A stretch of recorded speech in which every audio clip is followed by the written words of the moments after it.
کہ جب افطاری کا دسترخوان بچھتا ہے اور پہلے ہی آ کر کے لوگ بیٹھتے ہیں، ایسے نہیں کہ بھاگتے بھاگتے آپ آئے، وقت ہوا، کھجور لیے اور کھا گئے۔ اسی لیے حدیث پاک میں ہے جب افطار کرتے میرے آقا صلی اللہ علیہ وسلم یوں ارشاد فرماتے، میرے عزیزو تقوی حاصل کرنے کا یہ اتنا بہترین راستہ ہے، اتنا بہترین راستہ ہے۔ آپ روزہ ہیں، کس کو پتہ ہے؟ میں روزہ ہوں، کس کو پتہ ہے؟ یہ راز ہے میرے اور اللہ کے درمیان۔ آپ روزہ ہیں، یہ راز ہے آپ کے اور اللہ کے درمیان۔ بہت سارے موقع آپ کے پاس ہیں دن بھر میں، فجر سے لے کر عصر تک کئی مرتبہ وضو میں جانا پڑتا ہے، باضابطہ آپ کلی کر رہے ہیں، آدھا نگل جاتے، کس کو خبر ہے؟ یا کہیں چھپ کر کے کوئی ہلکی سی چیز چبا لیتے، کس کو خبر ہے؟ اس لیے کہ یہ اندرونی معاملہ ہے، راز ہے۔ آپ کھا رہے ہیں، پی رہے ہیں یا نہیں کھا رہے ہیں، نہیں پی رہے ہیں، یہ کوئی دوسرا نہیں کہہ سکتا۔ آپ کے اور آپ کے اللہ کے درمیان یہ راز ہے، اور آپ بچے ہوئے ہیں۔ حلق سوکھا ہے شام کے وقت میں، اور پیٹ بھی پیٹ سے لگنے آ جاتی ہے۔ کام کرنے والے جانتے ہیں کہ شام ہوتے ہی روزے کا اثر کس قدر ظاہر ہوتا ہے۔ کام کرنے والوں کو زیادہ اثر پڑتا ہے، اے سی میں سونے والوں کو روزہ کہاں پتہ چلتا ہے۔ لیکن اس وقت بھی وہ نہ پانی کا ایک قطرہ حلق میں ڈالنا چاہتا ہے، نہ کوئی چیز چھپ کر کے چبانا چاہتا ہے۔ مجھے بتاؤ میرے عزیزو، کیوں اپنے آپ پر یہ تکلیف اور اپنے آپ پر یہ زیادتی کر رہے ہو؟ آپ کو اندازہ ہوتا ہے یہ میں زیادتی نہیں کر رہا، نہ ہی اپنے آپ کو تکلیف میں ڈال رہا ہوں، یہ میرے رب کی رضا ہے، میں اسی پر قائم ہوں۔ اسی لیے فرمایا گیا کہ جب افطاری کا دسترخوان بچھتا ہے اور پہلے ہی آ کر کے لوگ بیٹھتے ہیں، اور یہ سنت بھی ہے، ایسے نہیں کہ بھاگتے بھاگتے آپ آئے، وقت ہوا، کھجور لیے اور کھا گئے۔ افطاری کے وقت سے تھوڑی دیر پہلے بیٹھ جاؤ، تمہارے دسترخوان پر نعمتیں رکھی ہوئی ہیں، پھل بھی ہیں، میوہ جات بھی ہیں، کچھ کھانے پینے کی چیزیں بھی ہیں، ٹھنڈا شربت بھی ہے، دیکھتے ہوئے بیٹھے ہیں آپ، لیکن ہاتھ نہیں لگاتے ہیں۔ انتظار ہے وقت کا کہ ادھر سورج کے غروب ہونا ہے اور میری افطار ہونی ہے، اعلان سنتے ہیں، اذان سنتے ہیں، اس کے بعد آپ اٹھاتے ہیں، لیکن اتنی دیر تک آپ خاموش بیٹھے ہیں دسترخوان کے پاس، سارے لوگ دیکھتے رہتے۔ یہ وہ منظر ہے جس کو فرمایا گیا رب ذوالجلال بھی اپنے بندوں کو دیکھ رہا ہے، رب تبارک و تعالیٰ بھی دیکھ رہا ہے اپنے بندوں کو، اور سارے فرشتوں کو بلا کر میرا مولا اعلان فرماتا ہے یہ میرے بندے ہیں، دیکھو یہ شام کا وقت ہے، ان کے حلق سوکھ چکے ہیں، ان کے پیٹ میں بھوک کی شدت ہے، اور ان کے سامنے اچھی نعمتیں پڑی ہوئی ہیں۔ اے فرشتوں دیکھو میرے ان بندوں میں سے کوئی بھی ان نعمتوں کو ہاتھ نہیں لگاتا، یہ صرف اور صرف میرے لیے بھوکے اور پیاسے ہیں۔ اور فرشتوں سے اللہ فرماتا ہے تم گواہ ہو جاؤ، ان کی حلق تر ہونے سے پہلے ان کے لیے میں نے جنت لکھ دیا۔ اسی لیے حدیث پاک میں ہے جب افطار کرتے میرے آقا صلی اللہ علیہ وسلم یوں ارشاد فرماتے، ذهب الظمأ وابتلت العروق وثبت الاجر انشاءاللہ، پیاس بجھ گئی، رگیں ٹھنڈی ہو گئی، اور اجر اللہ کے ہاں پکا ہو گیا۔ یہ حضور پاک ہر افطار میں عرض کرتے تھے۔ میں آپ کو یہ عرض کر رہا ہوں کہ یہ چھپی ہوئی چیز، اسی کا نام تقویٰ ہے۔ آپ صرف اور صرف بچے ہیں اللہ کے خوف سے۔ میرے عزیزو، 4 سال کی عمر ہے امام اہل سنت فاضل بریلوی رحمۃ اللہ علیہ، امام محمد رضا خان رحمۃ اللہ علیہ، 4 سال کی عمر میں روزہ رکھ لیا۔ گرمیوں کی شدت تھی، گھرانہ علمی گھرانہ ہے، باپ بھی بڑے عالم دین، دادا بھی بڑے عالم دین ہیں۔ 4 سال کی عمر میں روزہ تو رکھ لیا، اور جب تھوڑی دوپہر ڈھل گئی، اچھوں کی حالت دھوپ کے دنوں میں خراب ہونے لگتی ہے، تو شام ہونے کو قریب تھی کہ ایک کمرے کے اندر دادا محترم نے پوتے کو بند کر دیا، اور کچھ پھل فروٹ ساری چیزیں اندر رکھ کر کے دروازہ باہر سے بند کر لیا۔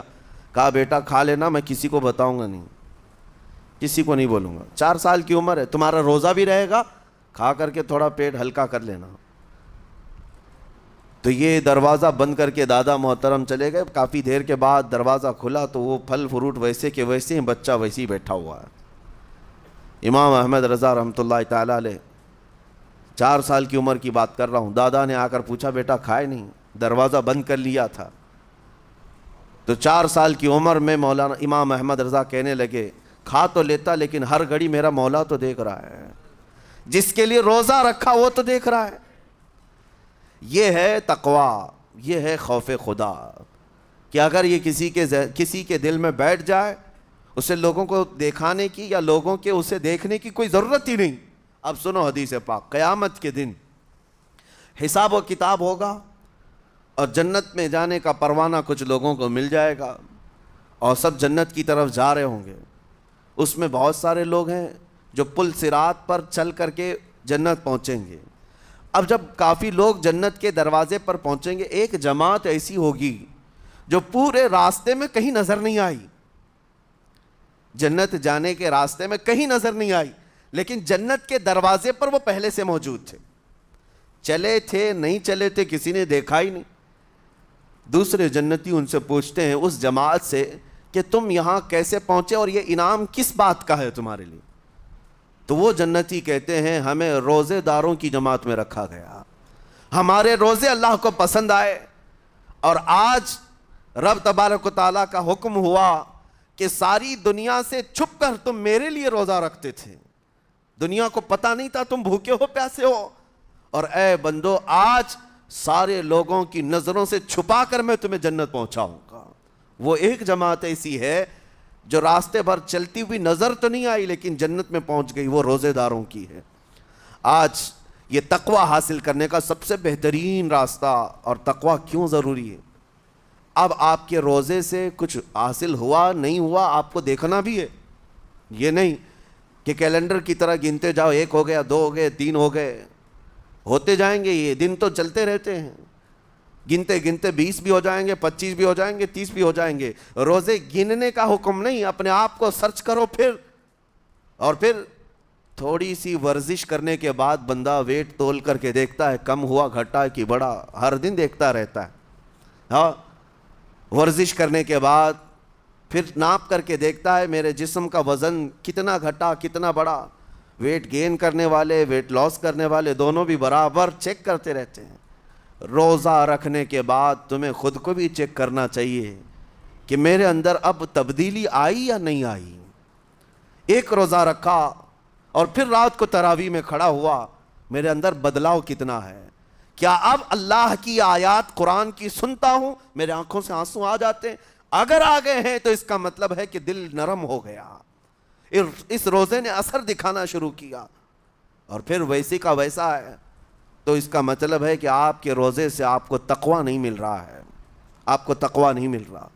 خوف خدا جب آتا ہے تو انسان کا دل موم ہو جاتا ہے، نرم ہو جاتا ہے، اور اللہ کے عذابات سے، جہنم کے خوف سے، قبر کی سختیوں سے وہ رو پڑتا ہے، اس کی آنکھیں بہنے لگ جاتی ہیں، اور جب دل سخت ہوتا ہے پتھر کی طرح تو اسے نہ اللہ کی آیتیں رلاتی ہیں نہ آخرت کا تصور اسے ہلاتا ہے۔ اسی لیے قیامت کے دن کے بارے میں آپ کو بتاؤں، نبی پاک صلی اللہ تعالیٰ علیہ وسلم کی امت کی طرف جہنم کی آگ شعلے لپکاتے ہوئے بڑھتی آ رہی ہوگی بہت تیزی سے، قریب ہے کہ وہ جہنم کی آگ سب کو اپنے لپیٹ میں لے لیں۔ وہاں کھڑے ہوئے بہت سارے لوگ اپنے اپنے اعمال کا صدقہ پیش کرنے لگے، حاجی اپنے حج پیش کر رہے ہیں، نمازی اپنے نماز، روزے دار اپنے روزے، کہ جہنم ہماری یہ نیکیوں کا صدقہ رک جا۔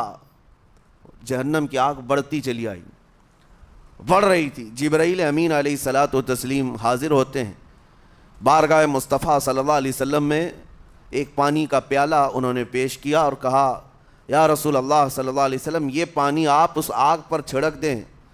نبی پاک صلی اللہ تعالیٰ علیہ وسلم نے وہ پانی اس آگ کی طرف پھینکا تو آگ دور چلی گئی، جو جہنم کی آگ اچانک بجھ گئی، کافی دور چلی گئی جو امت کی طرف لپک رہی تھی۔ رسول رحمت صلی اللہ تعالیٰ علیہ وسلم نے پوچھا جبرائیل سے یہ اتنا اثردار پانی ہے کون سا؟ یہ جبرائیل امین عرض کرتے ہیں یا رسول اللہ یہ آپ کے ان امتیوں کے آنسوؤں کا پانی ہے جو رات کھڑے ہو کر اپنے رب کے خوف سے رویا کرتے تھے، وہ اللہ کے خوف سے تھر تھراتے تھے، ڈر کر کے ان کے آنکھوں سے جو آنسو آتے۔ جبرائیل امین کہتے ہیں میں نے وہ آنسو جمع کر رکھے تھے اور وہ آج میں نے آپ کے سامنے پیش کیا۔ ایک آنسو کا قطرہ جہنم کی آگ بجھانے کے لیے کافی ہے۔ موتی سمجھ کے شان کریمی نے چن لیے قطرے جو گرے تھے عرق انفعال کے۔ عزیزان گرام وقار، یہی وہ تقویٰ ہے، یہی وہ خوف خدا ہے جس کے متعلق اللہ قرآن میں فرماتا ہے لعلکم تتقون، تاکہ تمہیں تقویٰ مل جائے، اسی لیے روزے رکھے گئے ہیں، روزے فرض کیے گئے ہیں۔